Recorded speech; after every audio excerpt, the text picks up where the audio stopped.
इस कार्यक्रम के पुण्यार्चक हैं गुणायतन परिवार।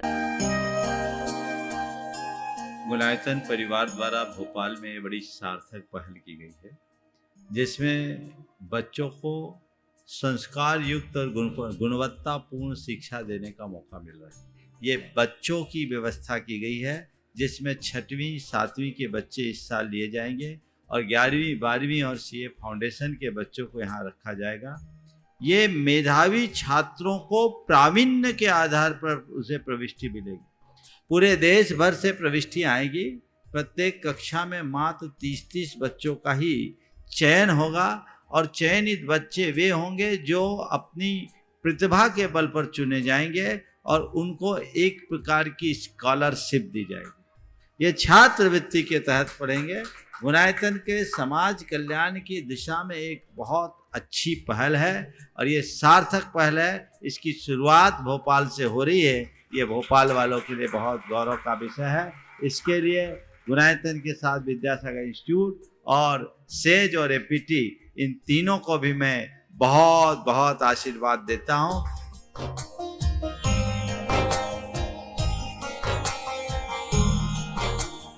एक आदर्श और व्यवस्थित दिनचर्या का लक्ष्य प्राप्ति में बहुत बड़ा योगदान होता है।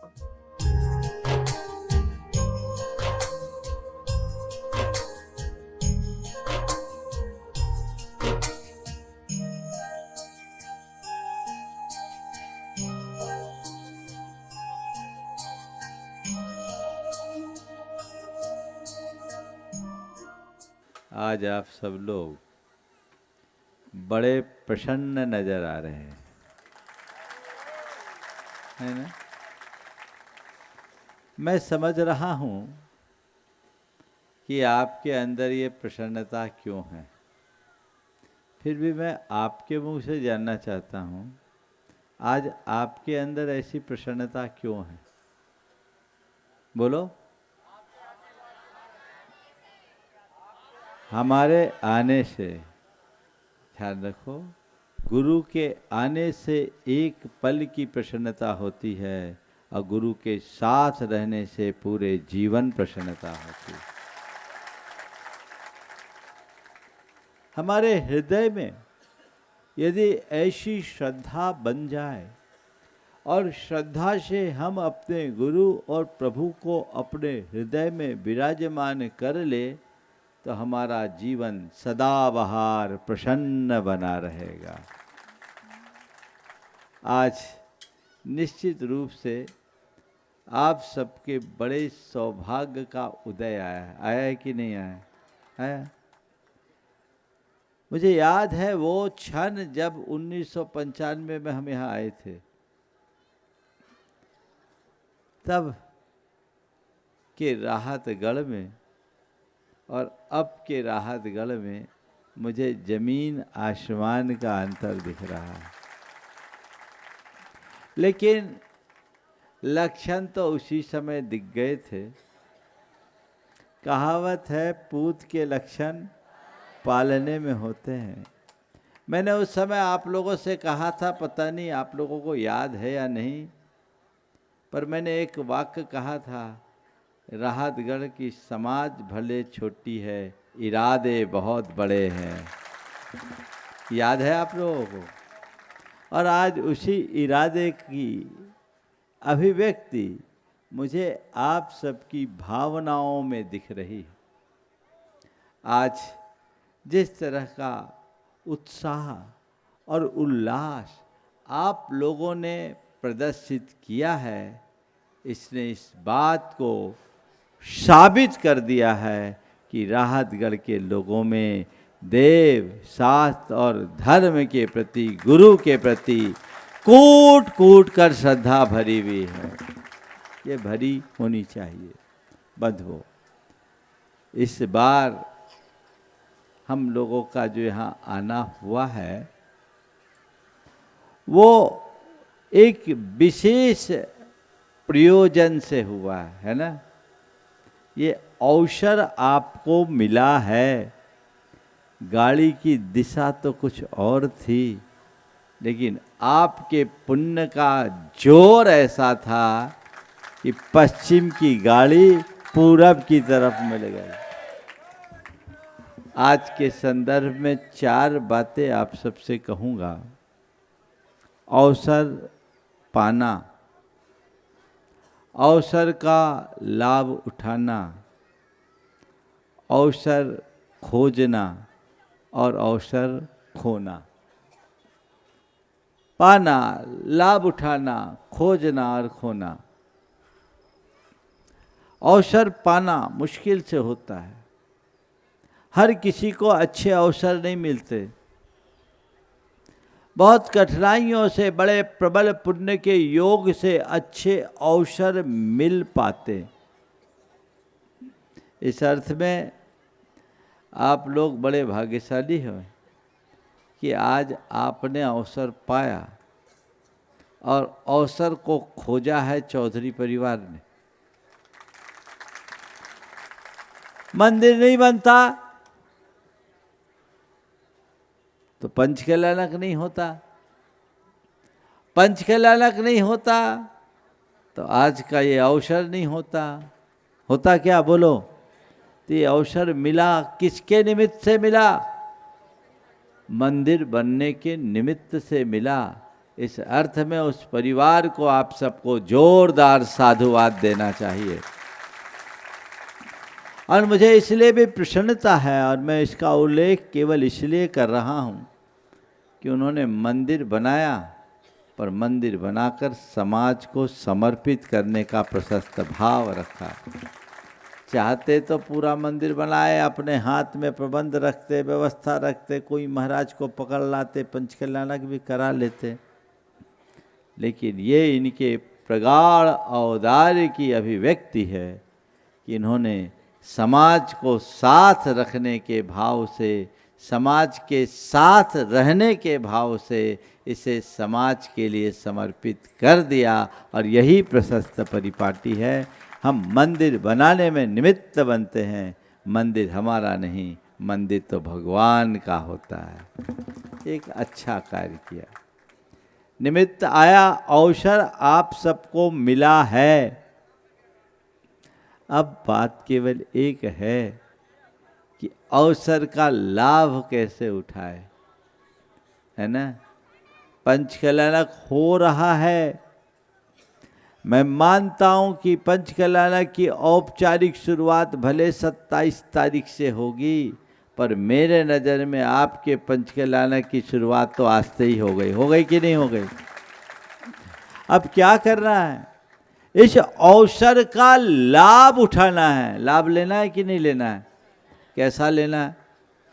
सवेरे से आ गए, कार्यक्रम अटेंड कर लिए, भोजनशाला में निपट आए और हो गए अवसर का लाभ। ये लाभ, इस लाभ में भला नहीं। हमारे लिए इस अवसर का सच्चा लाभ तब मिलेगा जब हम इसके हर आयोजन, हर अनुष्ठान में भागीदार बने। बंधुओं, यद्यपि इतने बड़े महाअनुष्ठान, जैसा मुझे बताया गया कि पिछले 250 साल के इतिहास में पहले कभी नहीं हुआ, ऐसा बताया गया।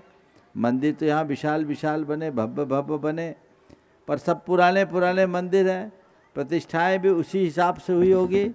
लेकिन इतना तो तय, तुम जितने लोग हो तुम्हारे होश में तो नहीं हुआ। अब पता नहीं आगे कब होगा। तो हमें इस अवसर का लाभ उठाना है। अवसर का लाभ, पहली कोशिश करो कि हम इस पंचकल्याणक में कोई सुपात्र बन करके इसका पूरा लाभ उठाए।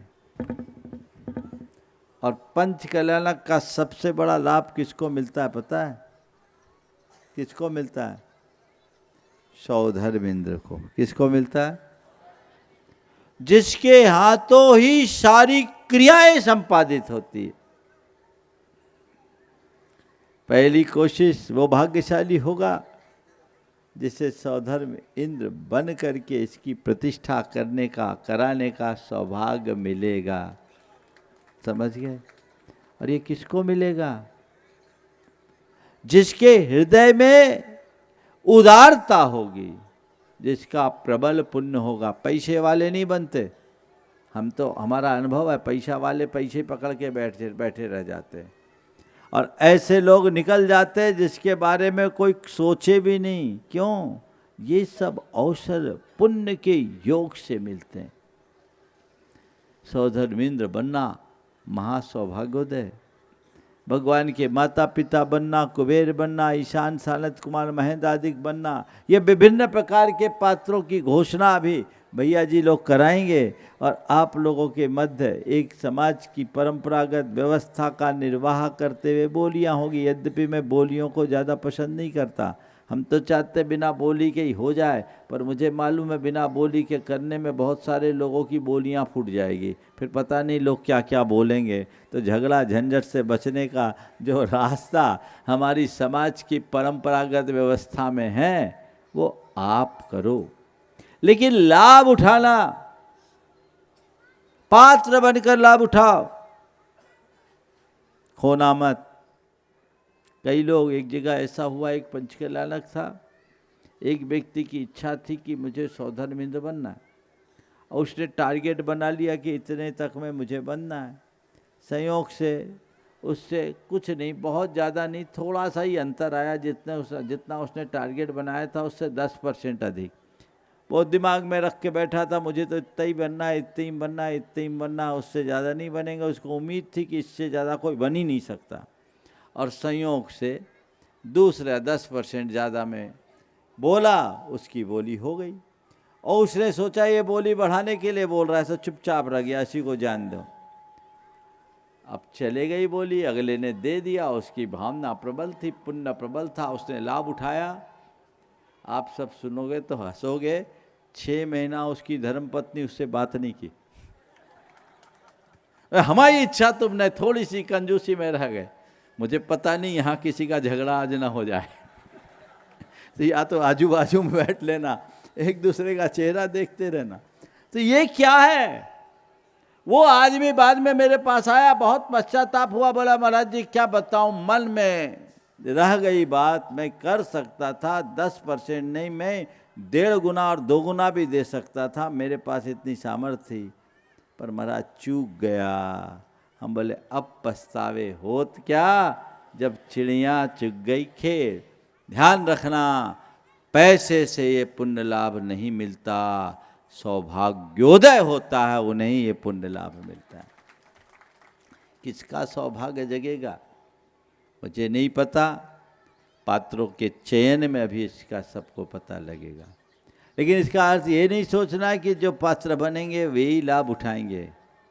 अरे भैया, तुम लोग नहीं रहेंगे तो पात्र रहोगे, तो पात्र बनकर क्या करेंगे?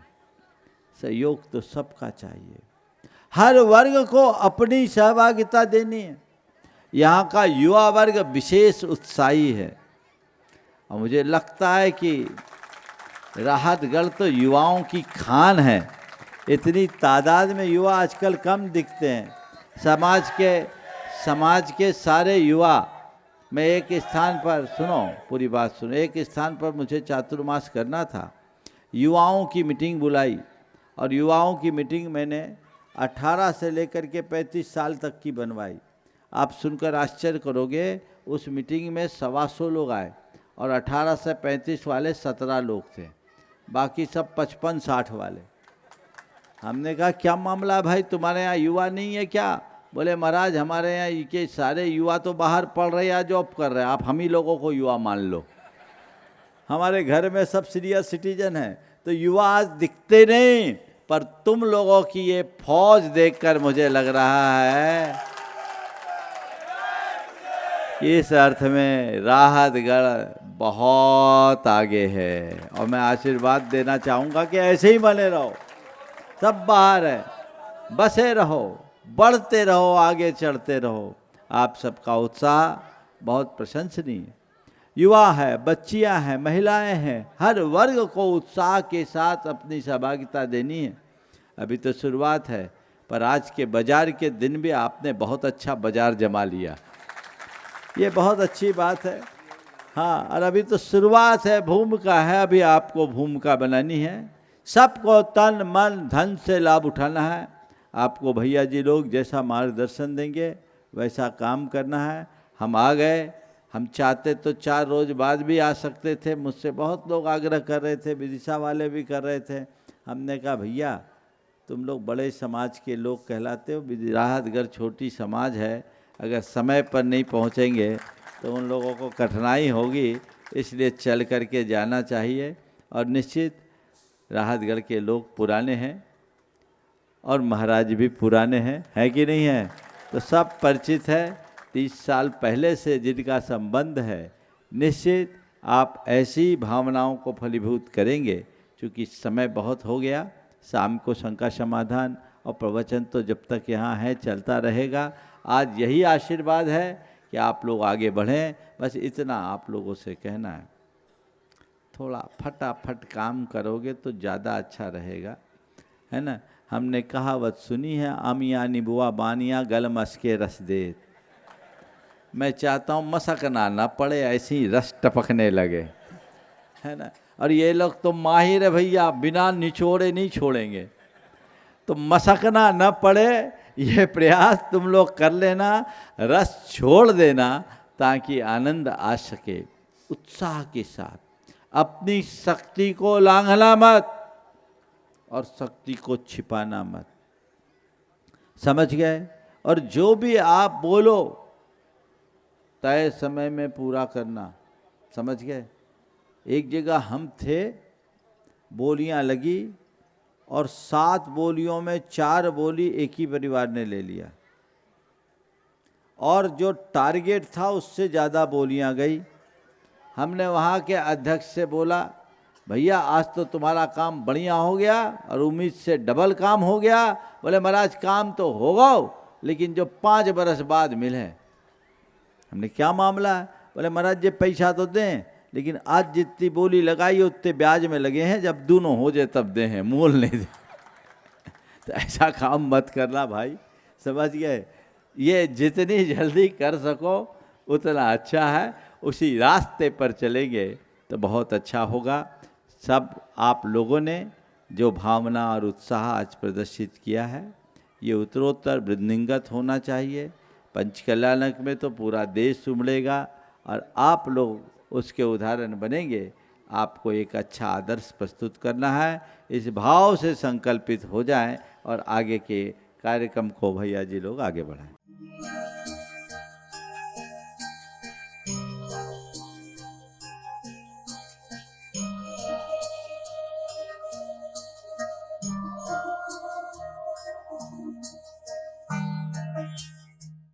इस कार्यक्रम के पुण्यार्जक हैं गुणायतन परिवार।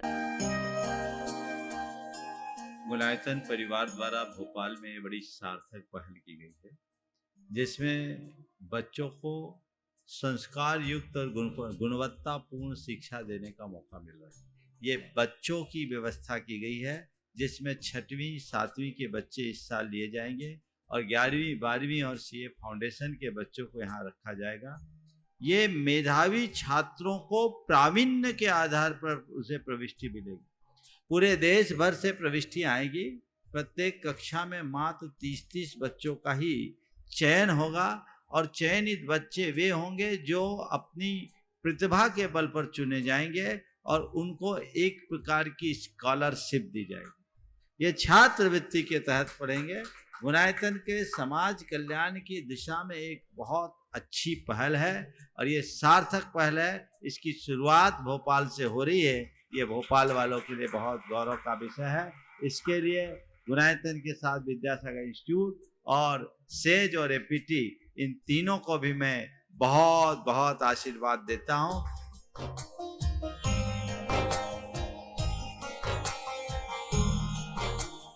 एक आदर्श और व्यवस्थित दिनचर्या का लक्ष्य प्राप्ति में बहुत बड़ा योगदान होता है।